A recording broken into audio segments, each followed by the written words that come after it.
If you were a python, you were born in the dense Amazon, in warm and humid air. The moment you were born, your mother left you, and your siblings scattered. At that time, you were only a few centimeters long, small, agile, and even a bit cute. You were the favorite food of jaguars, caimans, and large birds. Luckily, you were fortunate. You quickly blended into the brown, murky water. Felt quite fun to you, but soon you became hungry. Although your senses were still developing, they were already sharp enough to detect movement in the water. You noticed a small fish dart past you. You followed the current, then quickly bit down, successfully completing your first hunt. It was a small victory. You wanted to grow quickly. To survive, speaking of stealth, have you noticed your skin? Your skin is a mix of green and brown, a perfect camouflage in nature. Whether moving through murky water or blending into dense bushes, no one could detect your presence. You were almost invisible. This was your first real advantage in the wild. But for now, you had to stick to the basics and stay low-key. You spent your days gliding through rivers and swamps, most of the time staying in places where you felt safe. As you gently moved along the water surface, your eyes and nostrils stayed above it, waiting for unsuspecting prey to approach. Once, while resting underwater, you spotted a delicious target. A small rodent foolishly ventured to the water's edge. You waited patiently, then struck with lightning speed, wrapping your body tightly around it until it stopped breathing. Then you began to enjoy your meal. Things started to get interesting. You were bigger, faster, and stronger. And your prey level had increased, from small frogs and fish to monkeys, capybaras, and more. You were still not the top predator. Jaguars, caimans, and other pythons would gladly eat you if given the chance. You had to stay alert and use your camouflage to your advantage. While moving along, you spotted a sunbathing caiman on the riverbank. It wasn't very large, probably also a juvenile like you, but hunting it was still risky. You began to think, weighing the pros and cons. In the end, you decided to act. To overcome this psychological challenge, your muscles coiled, ready for a lethal strike. Then you attacked. It wasn't as difficult as you imagined. This was the first time you truly tasted success as a predator. But not every hunt ended in victory. Sometimes your prey was smarter. Once, you tried to hunt a capybara, but it dragged you across the river and managed to escape. That was your most embarrassing moment, though luckily no one saw it. The good news was, you were still growing.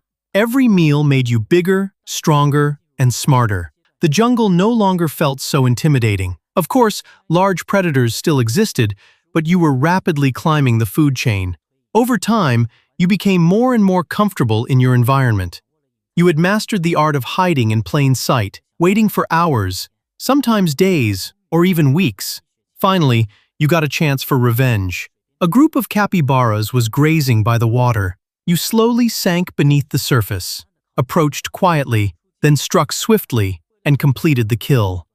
To reach the top of the food chain, you continued refining your skills, learning more about your environment and your place within it. With your patterned skin, you blended seamlessly into the jungle. Your body was full of muscle. At this point, you were close to adulthood. Your massive body became something most creatures in this territory feared. You were now nearly 5 meters long and still growing, a force that could not be ignored. Your prey had become deer, wild boars, caimans, and other large animals. As you grew, the jungle became more crowded. You needed a place of your own. It was time to find a territory, a safe space for hunting and resting. You moved through dense jungle, exploring every corner, climbing over fallen logs and weaving through thick bushes. You needed a secluded place near water, with plenty of prey and far from other predators. After days of searching, you found the perfect spot, a quiet river hidden beneath the canopy. You marked the area with your scent, letting others know of your presence. Here, you would spend the next chapter of your life. Speaking of the next chapter, it was time to end your solitary life. As mating season arrived, you began to smell potential mates nearby. You followed the trail, gliding through jungle and swamp, until you found another python. She was beautiful. Courtship began, a slow, winding dance.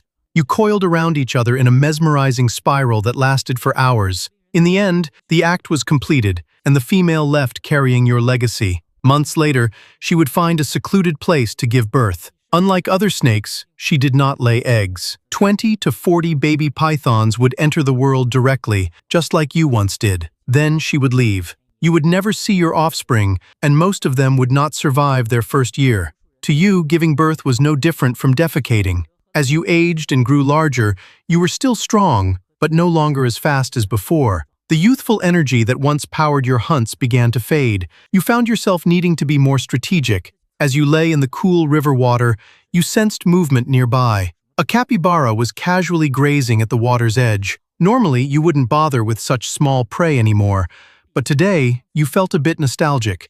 After all, it had been a while since your last successful hunt. Returning to where it all began felt somewhat satisfying. You waited, your body completely still beneath the surface. The capybara came closer, unaware of the danger lurking below. Then, in an instant, you struck. Your body wrapped around it, quickly ending its life. But as you swallowed your meal, you didn't feel satisfied. The thrill of the hunt was still there, but something had changed, not just physically, but mentally. One day, while stalking a deer near the water, you felt something different. Your muscles coiled, ready to strike, but when you lunged, something went wrong. The deer sensed you at the last second. You tried to chase it, but your body was no longer as fast. You could only watch as it escaped. It was your first failed hunt in a long time. You had to admit you were getting old. You slid back into the water, knowing that the life ahead would no longer be easy.